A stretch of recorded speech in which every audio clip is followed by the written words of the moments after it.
it's Chari here today, and we're going to be taking a look at the new exclusive STAMPtember stamp set from Fawn called Seasons Tweetings. It comes with matching dies. This stamp set is a 6x8 stamp set, so much bigger than we're used to. It comes with lots of cute little birds and lots of little things for them to sit on and many sentiments.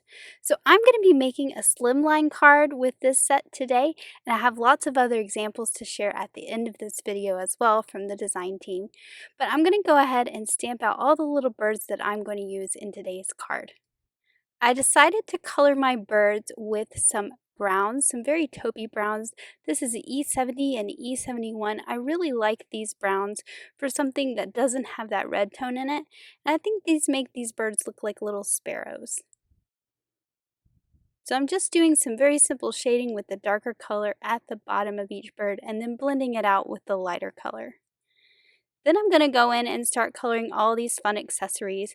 We have a little bird that is singing some carols and he has a little toboggan on. There's a bird with a scarf.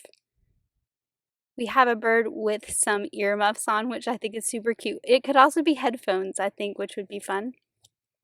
We have one with just a little toboggan on, and then there's the little guy with the antlers on, which I think is so funny. And then there's also a plain bird in this set, which I'm not using on this card, but you can stamp him out and have a bird with no decoration on him, but there's also some pieces in this set that you can decorate him with.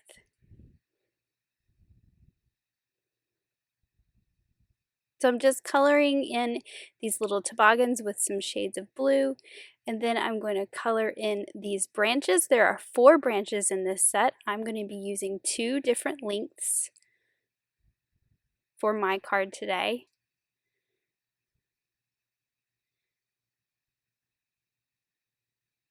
And I'm just coloring them in with a nice dark deep shade of brown. And I'm just going to go in with a slightly darker one and just do the very bottoms just for some slight shading.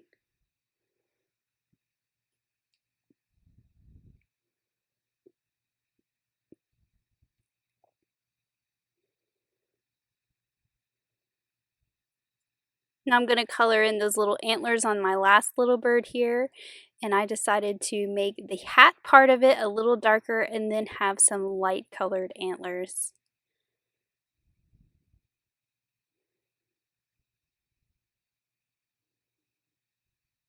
I decided I would go with a yellow house for this. Typically I would go with a bright red for a birdhouse, but I wanted it to not stand out that much because it's a pretty large image. I didn't want it to overtake my birds. So I'm just going in with a very nice buttery yellow color, not too bright. And then I'm going to color in the opening with a dark gray. And I'll also do gray for the roof. So I'm keeping those colors not too bright so that my reds that I do use, which I'm going to color those little ornaments red as well, that's going to pop off of my background a little bit more. Now this yellow house will kind of pop off the background because the background is going to be some blues, but it's not going to be overpowering. So I've cut the largest slimline panel from some Nina Solar White cardstock, and I'm going to do some ink blending to create my background or my sky. I have 3 different shades of Distress Oxide here. I'm starting with Cracked Pistachio. This is the lightest. This will be at the bottom. I'm going in with some Evergreen Bough through the center. And I'll just go back to my Cracked Pistachio and sort of blend out that line between the two.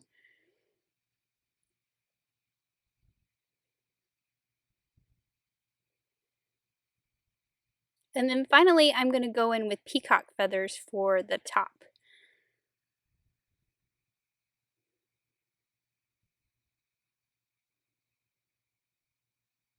So I like this for the background. It's kind of a nighttime sort of background with these colors, but not deep blue. Kind of has that Christmassy green color going on. So I'm just going back and forth between my colors until I've got them blended and looking the way I want them to look. Next, I'm going to go in with some clean water and add some droplets of water just to make that oxide react, and you can see I get those white spots there. And then I'm also going to go in with some white metallic watercolor and add splatters just by tapping my paintbrush to kind of give the look of snow for my snowy background that I'm creating here. So in addition to the water droplets and the metallic white, I'm going to add in some bright white watercolor for another shade. So I've got kind of 3 depths of splatters on my background to create a snowy look to my sky. And then I'm just going to heat that with my heat tool till it's nice and dry. The oxides take a little longer to dry, but I just want to make sure that everything is nice and dry before I start stamping on my background. So I'm using the sentiment in this set that says Seasons Tweetings from all of us. There are a lot of combinations for sentiments in this set, but I thought this one worked great for all these little birds that I'm going to put on this card. So I'm just lining that up in my Misty in that bottom right corner, and I'm going to stamp it down with some Versamark ink since I'm stamping onto that oxide and it's kind of thick and pigmenty, and I just think that this ink works really well to stamp on that oxide background. I've got my branches and my birdhouse laid out sort of where I want them. I want that birdhouse centered.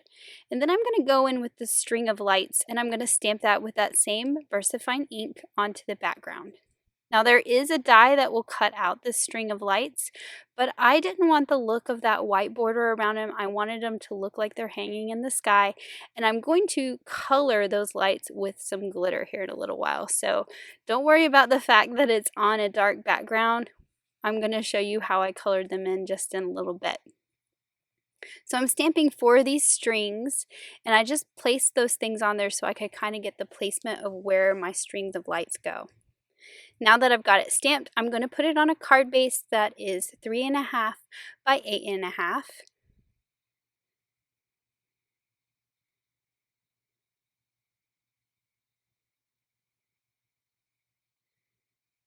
And once that's nice and secure on that card base, I can start to assemble things. So there is this little bow with the string that hangs the birdhouse, and I'm going to center that up in the middle. I've put it on some foam squares. I'm going to put my branches on some foam squares and slide it behind that string where I want it. And then I'm just going to glue that little string down, and I'm going to trim off that top. So you can make it however long that you want it.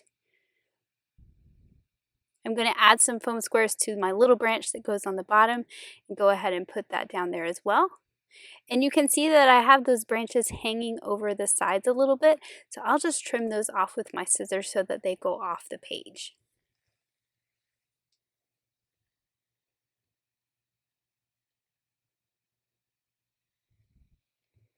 Now I'm going to place my little birds. I've got them where I want them, and I've also got these little ornaments that are going to hang off the branches where they sit. I'm just adding some foam to that, and then I stamped another one of those little bows. I'm actually not going to use the bow.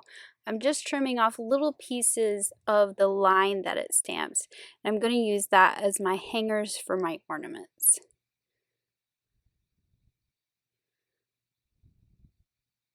And I was able to use the one stamp for both of those ornaments. So I'm just trimming off that bow there, and now both of my ornaments are hanging. And I can start to add my little birds.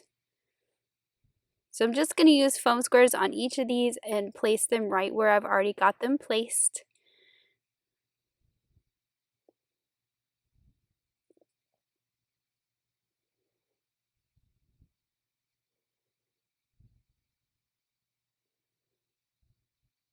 And then this guy I decided I was going to glue to the background because he's on that string of lights, and since that's not a die cut piece that's popped up, I just glued him directly to the background.